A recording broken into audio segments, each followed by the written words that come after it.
वक्फ पर संसद में चर्चा चल रही है। लोकसभा में अमित शाह जी कुछ कह रहे हैं, सुनिए जरा।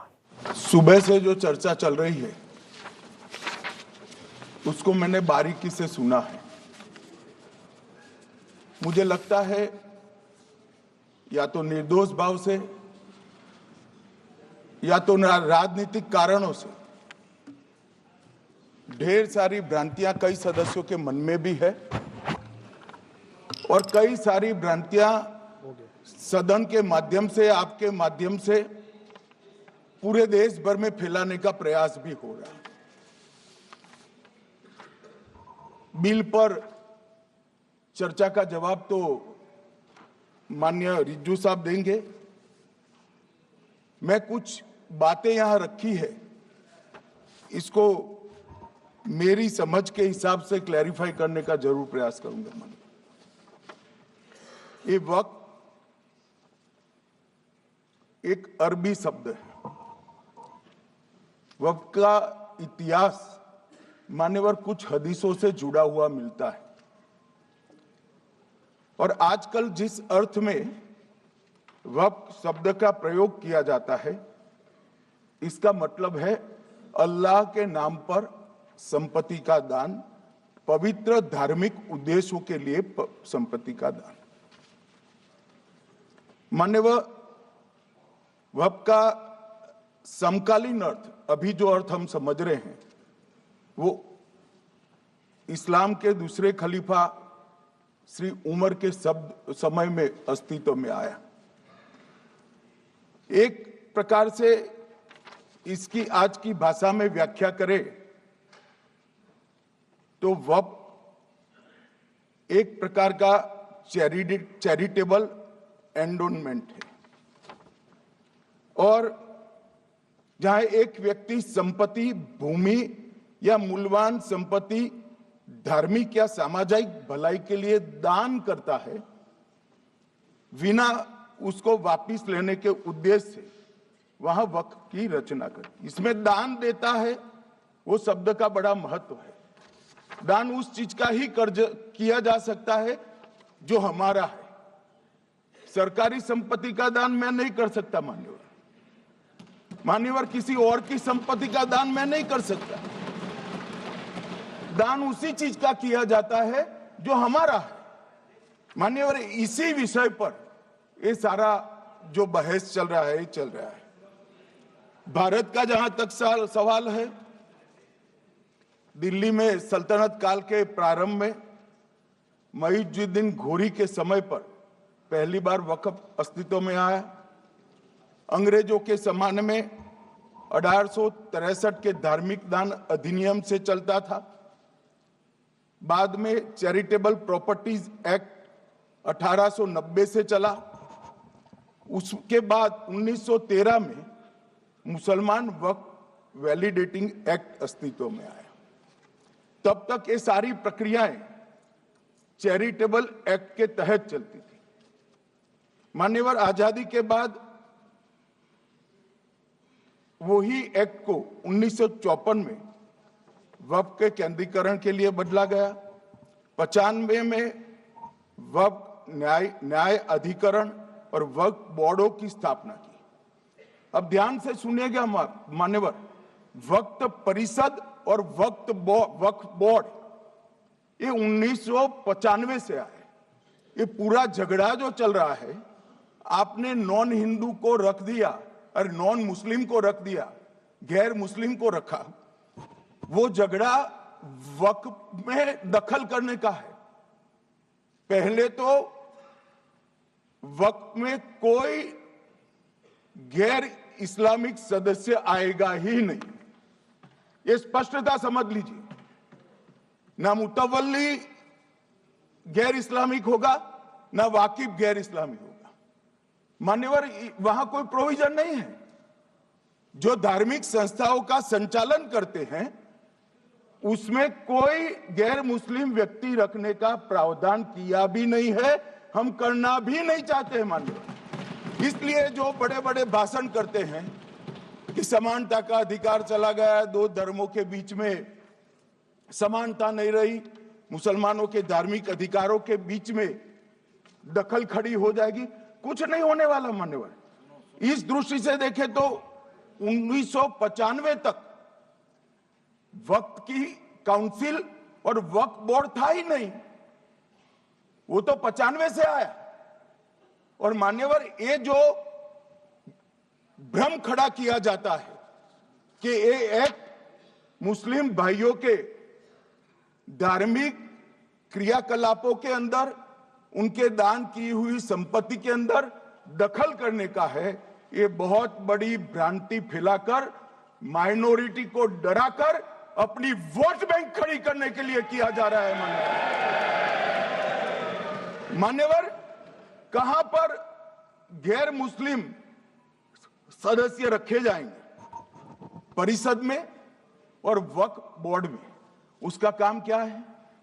उनका काम धार्मिक क्रियाकलापों को कुछ चलाने का नहीं है। वो शुद्ध रूप से वक्फ का जो कानून, दान के लिए किसी ने दी हुई संपत्ति, उसका एडमिनिस्ट्रेशन अच्छे से चल रहा है नहीं चल रहा है, कानून के हिसाब से चल रहा है नहीं चल रहा है, या तो दान जिस चीज के लिए दिया गया, इस्लाम धर्म के लिए दिया गया, गरीबों के भोजन के लिए दिया गया, गरीबों के उद्धार के लिए, वो उद्देश्य के लिए इसका उपयोग हो रहा है नहीं हो रहा है, इसका नियमन करने का काम है मान्यवर। अब मैं इसको मान्यवर बाकी सारे धर्मों के साथ कंपैरिजन करते हैं और कहते हैं दखल किया है। मैं उसको स्पष्ट करना चाहता हूं। मान्यवर, वक्फ जो है वो हमारे यहां ट्रस्ट एक्ट है, इसमें ट्रस्ट है।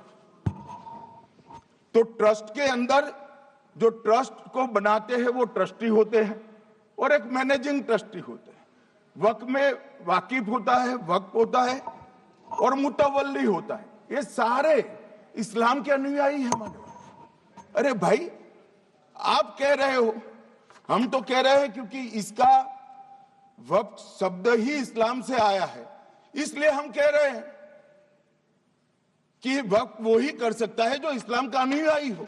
अब आप उसका विरोध कर रहे हो, तो आप तो वक्फ में भी नॉन इस्लामिक आदमी चाहते हो। मान्यवर, क्या कह रहे हैं?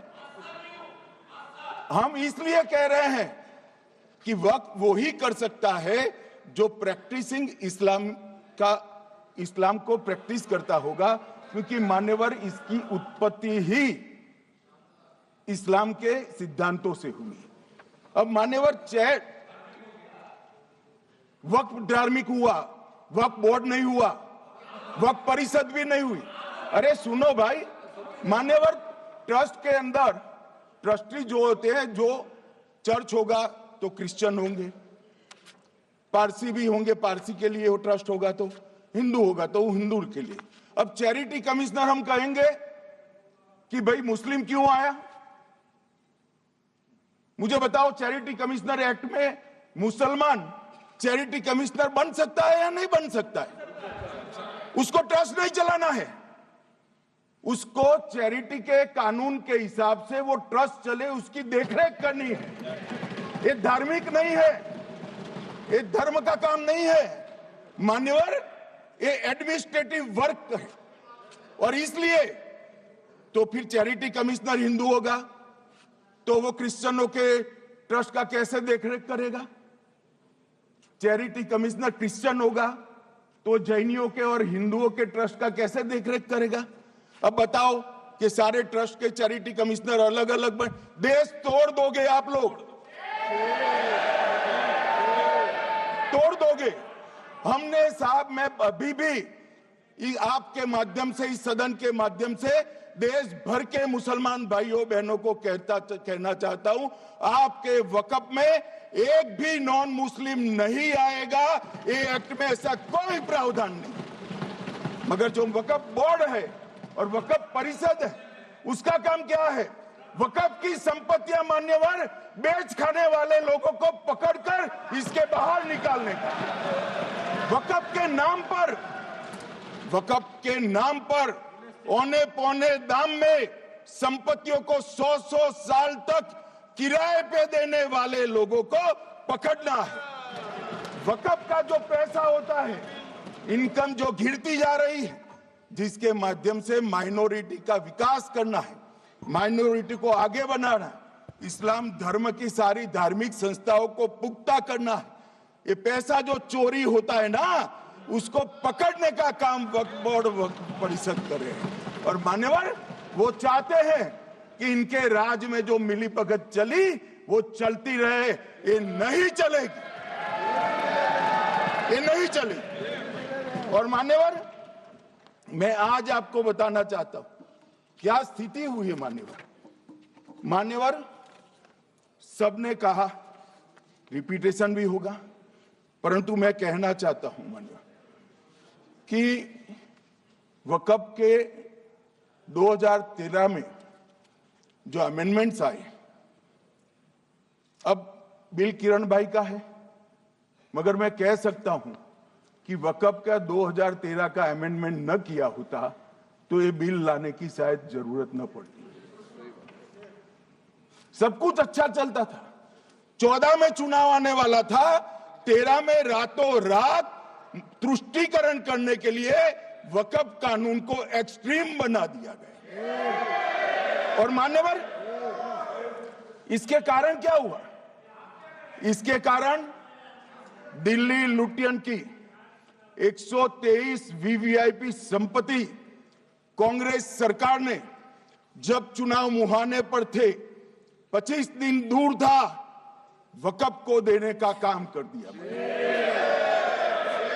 दिल्ली वक्फ बोर्ड ने उत्तरी रेलवे की भूमि वक्फ के नाम घोषित कर दी। हिमाचल में वक्फ की संपत्ति बताकर उस पर अवैध मस्जिद बनाने का काम किया। 250 हेक्टेयर क्षेत्रफल वाले 12 गांव पर वक्फ का स्वामित्व हो गया तब तमिलनाडु में। और मान्यवर, तमिलनाडु के 1500 साल पुराने तिरुचेंदुरई मंदिर की 400 एकड़ भूमि को वक्फ की संपत्ति घोषित कर। ये जब मंदिर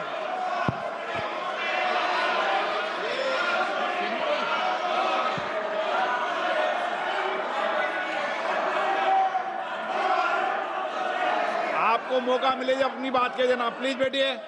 मान्यवर, कर्नाटक की, आपको मौका मिले जब अपनी बात कह देना, आप भी बहुत मिसलीड करते हैं। बैठिए गृह मंत्री जी। मान्यवर, कर्नाटक की मणिपट्टी समिति का रिपोर्ट मैं पढ़ रहा हूं, इसमें मेरा कुछ नहीं है, खड़े मत हो जाना। ये मणिपट्टी समिति का रिपोर्ट है।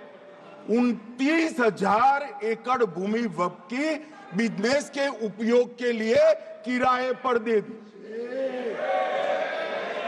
मान्यवर, 2001 से 12 के बीच 2 लाख करोड़ की वक्फ की संपत्ति निजी संस्थानों को हस्तांतरित कर दी 100 साल की लीज पर। मान्यवर, बेंगलुरु में उच्च न्यायालय में बीच में पढ़ना पड़ा, 602 एकड़ भूमि को जब्त करने से रोकना पड़ा। विजयपुर कर्नाटक के होनवाड़ गांव की 1500 एकड़ भूमि पर दावा कर उसको विवाद में डाला और 500 करोड़ की संपत्ति जिस भूमि का मूल्य है वहां 5 स्टार होटल को महीने 12,000 रुपए के किराए से दे दिया। अब मान्यवर ये कहते हैं कि इसका हिसाब किताब न करो, इसकी देखरेख न करो। भाई, ये पैसा जो है देश के गरीब मुसलमान का है, ये गन्ना सोटों की चोरी के लिए नहीं, ये इसको रोकने के लिए। और इनके जो ठेकेदार बैठे हैं मान्यवर, ये यहां गरज गरज कर बोलते हैं, खुद तो समझे बगैर बोलते हैं, कुछ समझ कर बोलते हैं। उनको लगता है कि इससे हम जीत जाएंगे। मान्यवर, कर्नाटक में दत्तापीठ के मंदिर पर क्लेम किया, तालीपरंबा 75 साल पुराने एक दावे के आधार पर 600 एकड़ जमीन का दावा किया और ईसाई समुदाय की भी ढेर सारी जमीनों पर कब्जा कर लिया गया। मान्यवर, आज देश के कई गणमान्य चर्च और चर्च के समूह वक्फ बिल का समर्थन कर रहे हैं। उनको लगता है कि इसका विरोध कर हम मुस्लिम भाइयों की सिंपैथी जीतकर अपनी वोट बैंक पक्का करेंगे। उसमें कोई फायदा नहीं होगा अखिलेश, इसलिए कि 4 साल में मुस्लिम भाइयों को मालूम पड़ जाएगा कि ये कानून तो उनके फायदे में है। और इसके साथ ये दक्षिण के सारे जो सांसद बोल रहे हैं, अपनी अपनी कॉन्स्टिट्यूंसी में सारे चर्च को मान्यवर नाराज कर रहे हैं। उनको पता नहीं, सारे चर्च को नाराज कर रहे हैं। सारे चर्च ने रिजोल्व किया है कि हम खिलाफ इसका हम समर्थन करते हैं। मान्यवर, तेलंगाना में 66,000 करोड़ की 1700 एकड़ जमीन पर दावा कर दिया। असम में मोरीगांव जिले की 134 एकड़ भूमि पर दावा हुआ। बिहार का मैं लालू जी के कोर्ट के साथ बाद में बताता हूं। गुरुद्वारा से संबंधित हरियाणा की 14 मरला भूमि को वक्फ को सौंप दिया। और मान्यवर, प्रयागराज में चंद्रशेखर आजाद पार्क को भी वक्फ घोषित किया। और मान्यवर, महाराष्ट्र के वडानगे गांव में महादेव की मंदिर पर दावा किया। और बीड में कंकलेश्वर मंदिर की 12 एकड़ जमीन वक्फ बोर्ड ने जबरन ले ली। मान्यवर, ये सब जब जो चल रहा है, इसमें आज भी मैं स्पष्ट करना चाहता हूं, वक्फ जो कि मुस्लिम भाइयों की धार्मिक क्रियाकलाप और उनके बनाए हुए दान से ट्रस्ट है, उसमें सरकार कोई दखल करना नहीं चाहती है। मुतवल्ली भी उनका होगा, वाकिफ भी उनका होगा, वक्फ भी उनका होगा। परंतु वक्फ की संपत्ति, इसका रख रखाव ठीक से हो रहा है नहीं। वक्फ का संचालन कानून के हिसाब से हो रहा है, निजी उपयोग के हिसाब से। सैकड़ों साल पहले किसी बादशाह ने दान किया, हमारी भाषा में कहो तो धर्मादा किया। अब इसकी संपत्ति को आप 12,000 रुपये में 5 सितारा होटल बनाने के लिए दे देते हो, ये उचित है क्या भाई? वो पैसा गरीब मुसलमान के कल्याण के लिए करिए, तलाकशुदा महिलाओं के कल्याण के लिए करिए, जो अनाथ बच्चे हैं उसके कल्याण के लिए करिए। मानिए, और ये करने की जगह बेरोजगार मुसलमान युवाओं के लिए स्किलिंग का काम करिए। लाखों करोड़ों रुपए की भूमि मान्यवर और इनकम 126 करोड़ रुपया। रेलवे की जितनी जमीन है, जिसमें हजारों करोड़ लाखों करोड़ का रेलवे का कारोबार चलता है, इतनी भूमि वक्फ के पास है और इनकम 126 करोड़ रुपया। मान्यवर कहते हैं कि इनकम का क्या उद्देश्य है?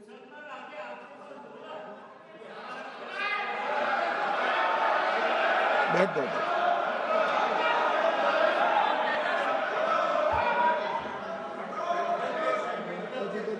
मान्यवर, मैं दादा की टेंशन समझ रहा हूं, ये बंगाल के मुसलमान भी सुन रहे हैं, तो उनको टेंशन होना स्वाभाविक है। मान्यवर, लालू प्रसाद जी, आज आरजेडी के सारे सदस्य बोले, जब 2013 का अमेंडमेंट आया, मैं लालू जी का तो पूरा पढ़ना चाहता हूं, बाकी सदस्यों का सिर्फ टोकन पढ़ूंगा। लालू जी ने क्या कहा? मैडम, सरकार जो यह संशोधन विधेयक पेश किया है, सरकार की पहल का हम स्वागत करते हैं। शाहनवाज हुसैन जी और अन्य माननीय सदस्यों ने अपनी बातों को यहां रखा, मैं उसका समर्थन करता हूं। आप देखिए, सारी जमीनें हड़प ली गई है, चाहे सरकारी हो या गैर सरकारी। वक्फ बोर्ड में जो काम करने वाले लोग हैं, उनके द्वारा सारी प्राइम लैंड को बेच दिया गया है। पटना में ही डाक बंगले की जितनी प्रॉपर्टी थी, सब पर अपार्टमेंट बन गए। इस तरह की काफी लूट खसोट हुई है। हम संशोधन विधेयक तो आपको अंत में लाए हैं, समर्थन करते हैं, लेकिन मैं चाहता हूं कि भविष्य में आप कड़ा कानून लाइए और ये जो चोरी करने वाले लोग हो, उनको जेल की सलाखों के पीछे। अब सब लालू प्रसाद की इच्छा इन्होंने तो पूरी नहीं की, नरेंद्र मोदी जी ने पूरी कर दी। ये लालू जी ने कहा था, एक कड़ा कानून लाइए। मान्यवर शरीफुद्दीन शरीफ, उन्होंने कहा मंत्री जी समझते हैं कि शायद इससे मुसलमानों का वोट मिल जाएगा, लिहाजा मुसलमान लोगों ने भी खुद ही तबाही मचाई है। इसलिए मैं गुजारिश करूंगा कि इसके लिए आप सख्त कानून बनाइए, उनके हाथों में हथकड़ियां पहनाइए और जो उनके कब्जे किए हैं वो जमीनों बेचकर गरीब और तलाकशुदा मुस्लिम बहनों का कल्याण करिए। इसके बाद श्री हमीदुल्लाह सैयद लक्षद्वीप से थे, उनका भी इसी टोन का भाषण है। और मान्यवर, मैं आज की बात नहीं कर रहा हूं, 2013 का जो बिल कांग्रेस पार्टी लेकर आई, इसके विरोध में इनके समर्थकों ने जो कहा था, मान्यवर ये है। और क्या होगा भाई इससे? पारदर्शी ऑडिट होगी, आज ऑडिट ही नहीं हो रही, रिपोर्ट ऑनलाइन जमा करने की सिस्टम नहीं है, वो होगी, रिपोर्ट देनी पड़ेगी, बैलेंस शीट जमा करनी पड़ेगी, ऑडिट होगी, कैग के रिटायर्ड ऑफिसर ऑडिट करेंगे और मान्यवर पारदर्शिता आएगी। इससे क्यों डरना चाहिए किसी को? पारदर्शिता से क्यों? और वक्फ बोर्ड और वक्फ परिषद, इसका कोई ऑर्डर हम ऐसा नहीं लिख रहे हैं कि कोर्ट में नहीं जा सकते। आपने तो कर दिया था कि एक ऑर्डर को कोई कोर्ट में चैलेंज ही नहीं कर सकता, पूरा संविधान वहां समाप्त कर दिया मान्यवर। और मान्यवर, हम तो इसको कहते हैं कि कोई भी चैलेंज कर सकता है कायदे की अदालत में। इस देश में संविधान का राज है, ग्रीवेंसेस जिसका भी हो कोर्ट में जा सकता है। 2013 में जिसकी भूमि हड़पी, इसके ग्रीवेंसेस को भी कोर्ट के फोरम से बाहर करने का पाप एक कांग्रेस पार्टी ने किया। मान्यवर, एक अफवाह और फैला रहे, रिट्रोस्पेक्टिव इफेक्ट से आ रहा है। मैं स्पष्ट कर देना चाहता हूं, इस सदन में बोलने के वक्त जिम्मेदारी के साथ बोलना चाहिए। अगर ये कानून का पहला पेज और तीसरी तक धाराएं भी पड़ी होती तो इसमें स्पष्ट लिखा है, ये कानून का अमल जिस दिन पारित होने के बाद भारत सरकार नोटिफिकेशन बाहर निकालेगी, उस दिन के बाद होगा। मतलब रिट्रोस्पेक्टिव इफेक्ट नहीं है, मगर मुस्लिम भाइयों को डराया जा रहा है कि रिट्रोस्पेक्टिव इफेक्ट से आएगा। मान्यवर, ये कह रहे कलेक्टर क्यों रखा है? मुझे एक बात बताओ भाई, जो बता सकते हैं, अगर किसी मंदिर के लिए जमीन खरीदनी है तो जमीन की मालिकी किसकी है वो हमारे देश में कौन तय करता है? सबको मालूम है, कलेक्टर करता है सर, रेवेन्यू ऑफिसर वही है। तो अगर वक्फ की भूमि जो वक्फ कर रहा है उसकी है या नहीं है, इसकी जांच कलेक्टर करे तो इसमें आपत्ति क्या है? वक्फ तो दान है भाई, और दान अपनी संपत्ति का किया जा सकता है, किसी और की संपत्ति का नहीं किया जा सकता। गांव में कोई बेचारा अमेरिका गया है 4 महीने पढ़ने के लिए, घूमने के लिए, आता है तो कि वक्फ घोषित हो गया। कोई कारोबार करने के लिए दिल्ली आया, आता है तो कि वक्फ घोषित हो गया। अरे ऐसा नहीं होता भाई, कलेक्टर को पूछना पड़ेगा सरकारी संपत्ति है या नहीं है, इसकी जांच करनी चाहिए या नहीं करनी चाहिए।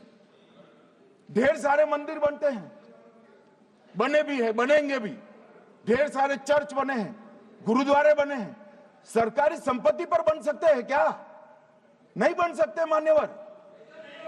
जहां वक्फ की घोषणा होती है वो भूमि सरकारी है या नहीं है वो सत्यापित करना ही चाहिए, और कलेक्टर के अलावे इसको कोई सत्यापित नहीं। मान्यवर, इन्होंने मैंने पहले भी बताया मान्यवर, कोर्ट को भी रास्ते से निकाल दिया। मैं बाद में बात करता हूं मान्यवर, ये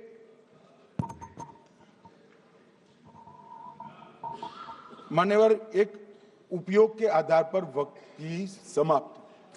मान्यवर ये कह रहे हैं कि सैकड़ों सालों से वहां प्रैक्टिस है। अब वो तो वक्फ रजिस्टर हो गया, आपने घोषित कर दिया, वक्फ में रजिस्टर भी हो गए, अब इसका सवाल नहीं है। मगर सैकड़ों साल की प्रैक्टिस, मुगलों के समय की प्रैक्टिस आज घोषित की जा सकती है क्या? अगर वहां नमाज पढ़ रहे हैं तो लोग देखते होंगे, कब्रिस्तान होगा, लोग देखते होंगे, दरगाह होगी तो लोग देखते हैं और घोषित भी हो चुका होगा, रजिस्टर भी हो चुका होगा।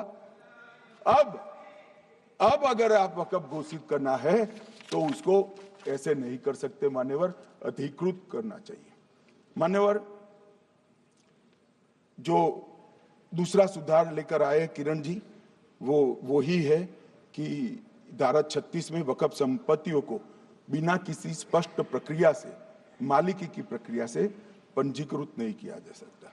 मान्यवर, अपील का प्रावधान वर्तमान में अधिनियम में ट्रिब्यूनल के निर्णय के खिलाफ अपील करने का कोई प्रावधान नहीं है।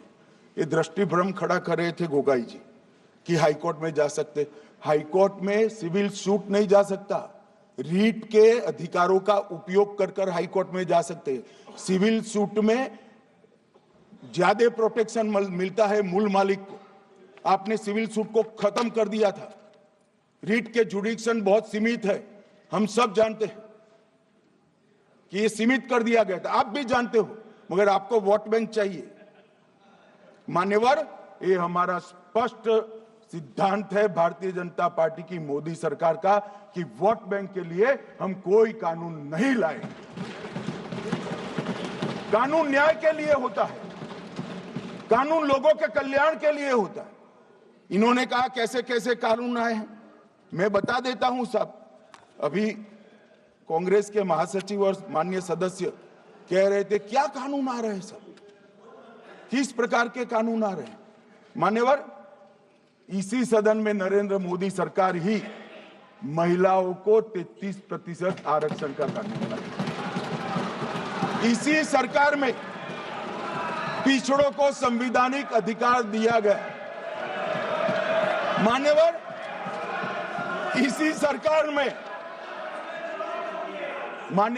सरकार में बजट जो आए, इसमें गरीबों को गैस, शौचालय, पानी, 5 लाख तक का बीमा, 5 किलो अनाज, बिजली और घर दिए गए।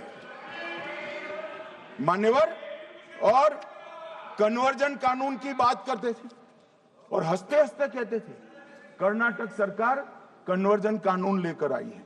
सबसे पहला कन्वर्जन कानून उड़ीसा और मध्य प्रदेश में कांग्रेस सरकार लेकर आई, मगर उस वक्त कांग्रेस सरकार तुष्टीकरण की नीति पर नहीं चलती थी, महात्मा गांधी के सिद्धांतों पर चलती थी। मध्य प्रदेश और उड़ीसा में सबसे पहला कन्वर्जन के खिलाफ कानून कोई लाया तो कांग्रेस पार्टी लाई, और मुझे गर्व है मेरी पार्टी की सरकारें कन्वर्जन पर कानून लाती। मान्यवर, सबको अपना धर्म का अनुसरण करने का अधिकार है, कोई शौक से करे, मगर लोभ, लालच, भय, इससे धर्म परिवर्तन नहीं कराया जा सकता। किसी गरीब के पास खाना नहीं है, खाना देकर उसका धर्म बदला दोगे? कोई थोड़ा कम पढ़ा लिखा व्यक्ति है, उसका धर्म बदला दोगे? ऐसे नहीं होगा मान्यवर। और आपने भी किए हैं कानून, आप नए नए आए हो, आपको मालूम नहीं है मान्यवर, इनको मालूम नहीं, अभी अभी आए हैं 5 साल से। ये कांग्रेस पार्टी ने कानून किए थे मान्यवर। अपील का प्रावधान भी हमने आगे बढ़ाया, और गैर मुसलमानों के द्वारा दान की गई संपत्तियों पर, गैर मुसलमानों की दान की संपत्तियों पर वक्फ अधिनियम को हमने लगने से मना कर दिया। मान्यवर, उनके लिए चैरिटी कमिश्नर का कायदा है। ये प्रैक्टिसिंग इस्लाम, जो इस्लाम की प्रैक्टिस करते हैं, इसीलिए मान्यवर हमने ओवरराइडिंग इफेक्ट को भी समाप्त कर दिया। मान्यवर, ट्रस्ट का नियमन करने का जो कानून होता है, जैसे चैरिटी कमिश्नर के कानून में कोई ओवरराइडिंग इफेक्ट नहीं है।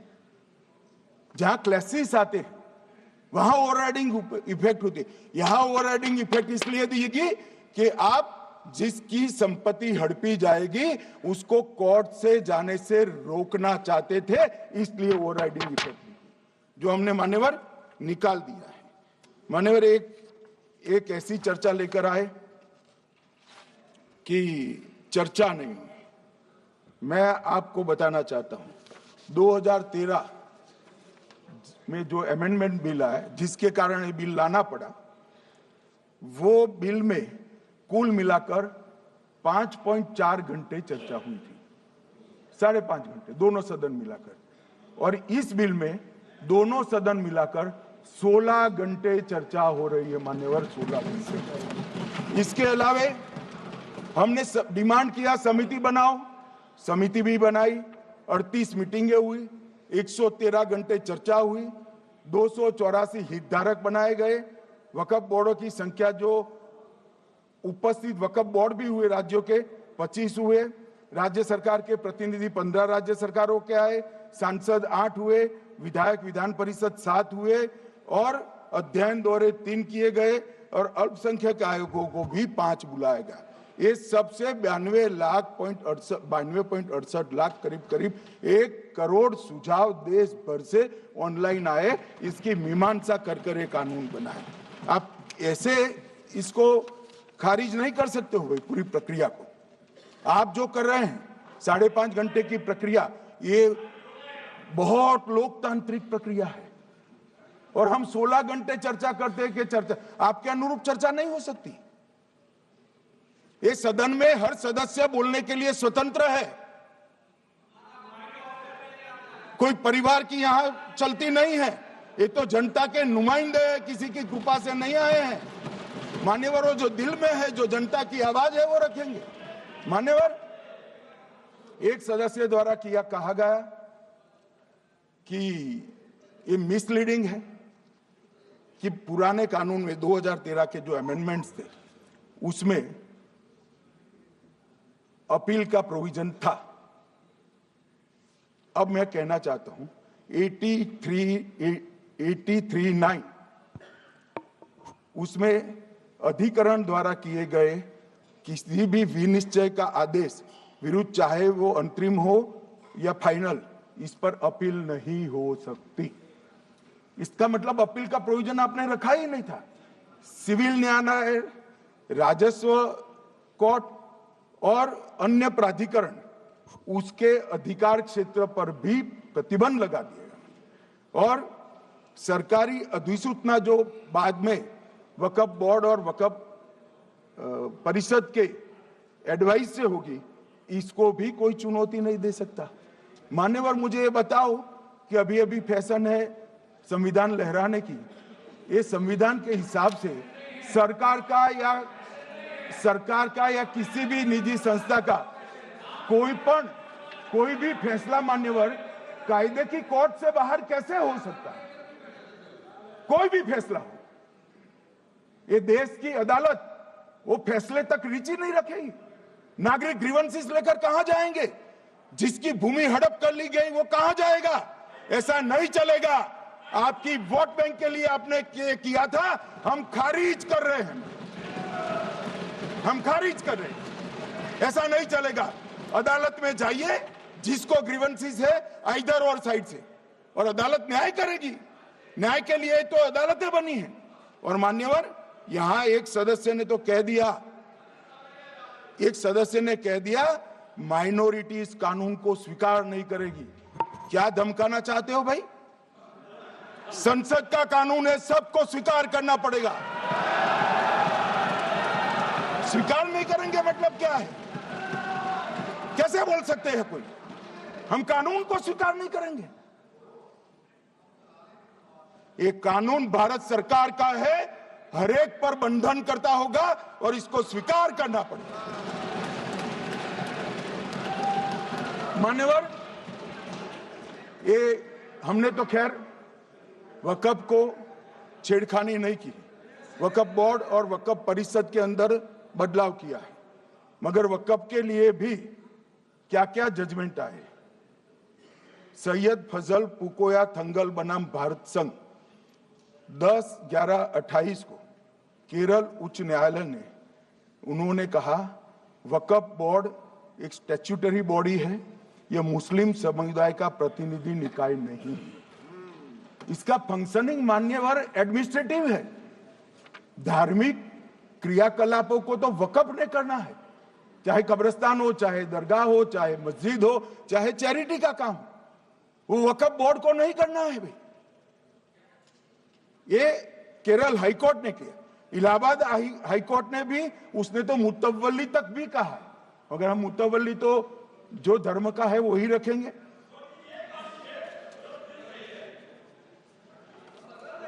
मान्यवर, इन्होंने कहा एक मुतवल्ली के कर्तव्य विशुद्ध रूप से धर्म निरपेक्ष कैरेक्टर है, मगर हम मुतवल्ली को छू नहीं रहे। मान्यवर ये कह रहे थे, मान्यवर ये कह रहे थे कि मान्यवर ये कह रहे थे कि कोई गड़बड़ियां नहीं हुई। मान्यवर,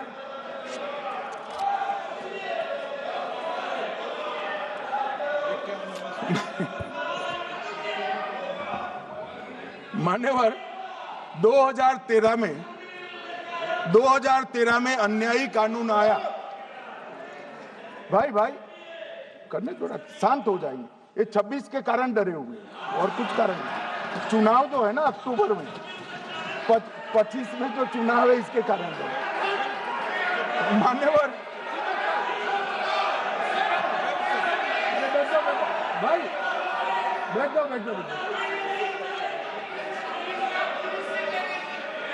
मान्यवर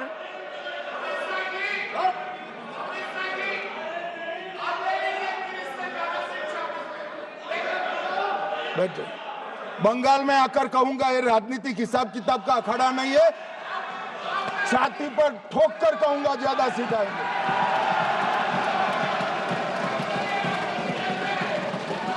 मान्यवर 2013 के, अरे बैठ जाओ वकील साहब बैठ जाइए। मान्यवर 2013 में वो भी रिपीट होने वाले हैं। मान्यवर 2013 में, बैठ जाओ। मान्यवर 1913 से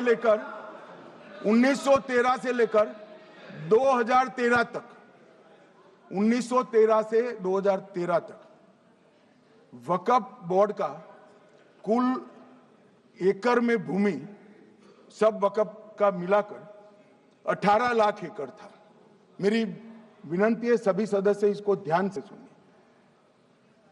1913 से 2013 तक 18 लाख एकड़, और 13 से 25 तक एक कानून बनने का परिणाम क्या आया, और नई 21 लाख एकड़ भूमि बढ़ गई। अब मान्यवर 39 लाख एकड़ जो भूमि है उसमें 21 लाख एकड़ 13 के बाद है। अब ये कह रहे हैं कि इसका दुरुपयोग नहीं हो रहा है। मान्यवर, और लीज पर दी गई संपत्तियां 20,000 थी और 25 में रिकॉर्ड के हिसाब से, हो सकता है गलत भी हो सकता है, रिकॉर्ड्स के हिसाब से शून्य हो गई। तो मान्यवर संपत्तियां कहां गई? मान्यवर बेच दी गई। किसकी संपत्ति से, किसकी परमिशन से बेचा? मान्यवर मैंने पहले ही कह दिया कि केरल और देश भर के Catholic bishop council, Catholic bishop conference of India, Catholic Congress Kerala, भारतीय कैथोलिक धर्मगुरुओं की महासभा, केरल चर्चों की संयुक्त परिषद, कैथोलिक कांग्रेस केरला, ये सब ने इस बिल का समर्थन करा है और कहा है अन्यायी 2013 का सुधार। हम अकेले नहीं कह रहे मान्यवर। और मान्यवर इसी एक्ट में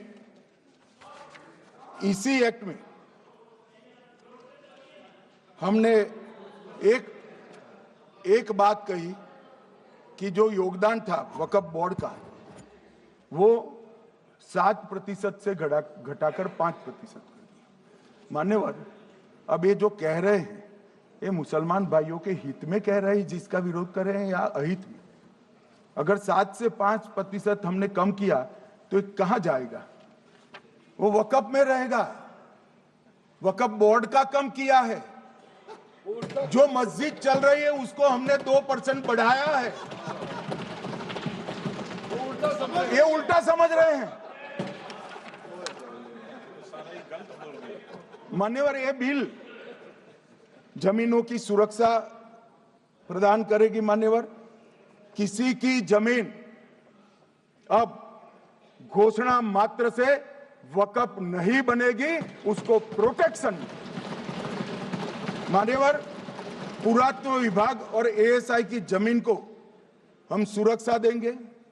आदिवासी भाइयों की शेड्यूल 5 और शेड्यूल 6 की जो जमीन है वो सुरक्षित हो जाएगी।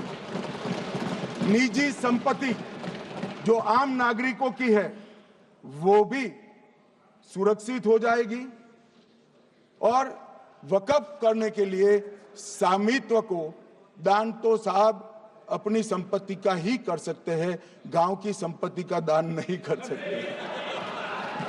तो वक़्फ निजी संपत्ति से ही स्वामित्व के बगैर नहीं हो पाएगा। इसमें पारदर्शिता लाने के लिए सूचना की प्रक्रिया को दाखिल किया गया है। वक़्फ बोर्ड की वक़्फ की जो संपत्ति घोषित करने की अधिकार थे उसको समाप्त कर दिए। कलेक्टर से सर्टिफाइड कराना पड़ेगा और नए वक़्फ पारदर्शी तरीके से पंजीकृत भी करने पड़ेंगे। रजिस्ट्रेशन के बगैर कोई संस्था नहीं चल सकती। और मुस्लिम ट्रस्ट अब तक के जो है उसको हमने इस जो माफ करना कई सारे ऐसे मुसलमान भाई हैं जो वक़्फ के कानून को अंदर दायरे में आना नहीं चाहते। मुझे मिले थे वोरा समाज वाले, वोरा समाज है, अहमदिया है, कई सारे ऐसे समुदाय हैं, सिया भी है, पसमंदाओं के भी कुछ ट्रस्ट हैं। वो सभी को मैं एक आनंद का समाचार देना चाहता हूं, अब मुसलमान भी ट्रस्ट एक्ट के अंदर अपना ट्रस्ट रजिस्टर करा सकता है। इसके लिए कंपलसरी नहीं है कि वो वक़्फ के कानून में भी जाए, चैरिटी कमिश्नर एक्ट के तहत वो करने वाला है। मान्यवर, भूमि के रिकॉर्ड का कार्यालय होगा, समाचार पत्र और क्षेत्रीय भाषाओं में इसकी एडवर्टाइज दी जाएगी। ढेर सारे प्रावधान मान्यवर इसके अंदर किए हैं। महिला, सिया, पसमंदा, वोरा, अहमदिया उनका हमने समावेश किया ही है। और उन्होंने कहा, मैं सुन रहा था मान्यवर, एक फैशन हो गई, राम जन्मभूमि का मंदिर बनाने की बात आई तो इस देश के अंदर खून की नदियां बह जाएगी, मुसलमान रोड पर आ जाएगा, मुसलमानों का ये हो जाएगा, वो जहां ट्रिपल तलाक, फिर से डर, सीए आया कि मुसलमानों की नागरिकता चली जाएगी। जिन जिन ने भाषण किया है, एक मुसलमान की नागरिकता गई है तो बता दो। मुसलमान भी जानता है। और मैं तो आपके माध्यम से देश के मुसलमानों को अपील करना चाहता हूं मान्यवर, मैंने बहुत झेला है। ये कहते थे कि सीए कानून मुसलमानों की नागरिकता लेने 2 साल हो गए, एक भी मुसलमान की नागरिकता गई है तो सदन के पटल पर रखी। कितना झूठ फैलाया इन्होंने। मान्यवर, धारा 370 हटाई, ये कह रहे थे मुसलमानों का ये हो जाएगा, वो हो जाएगा, फिर से उमर अब्दुल्ला जीत कर आज शासन करें। आतंकवाद समाप्त हो गया, विकास शुरू हो गया, पर्यटन बढ़ गया। मान्यवर, एक कांग्रेस पार्टी और उसके साथियों ने मुसलमान भाइयों को डरा डरा कर अपनी वोट बैंक खड़ी करने का काम किया। हम नहीं डरा रहे मुसलमानों को, आप डरा रहे हो भाई। आप कह रहे हो ये हो जाएगा। मैं कहता हूं इस देश के नागरिक को किसी भी धर्म का हो कोई आंच नहीं आएगी। मान्यवर, ये नरेंद्र मोदी सरकार का सरकार। मान्यवर,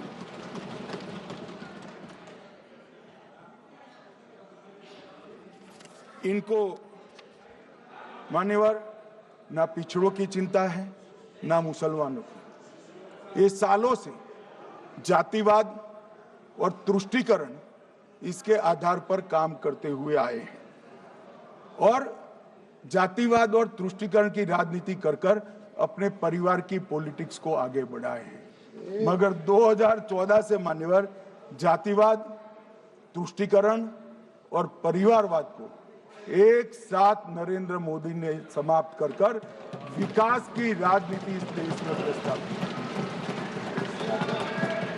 पॉलिटिक्स ऑफ परफॉर्मेंस, परफॉर्म करिए और चुनकर आइए।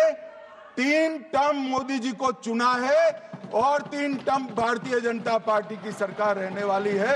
मेरी बात लिख कर मान्यवर, अंत में मैं किरण जी को बहुत बहुत बधाई देना चाहता हूं कि बहुत अभ्यास कर सारे दूषणों को निकालकर वक्फ कानून को शुद्ध, पारदर्शी और उद्देश्यों को समर्पित बनाने का काम रिज्जू साहब लेकर आए हैं। मैं इसका समर्थन करता हूं।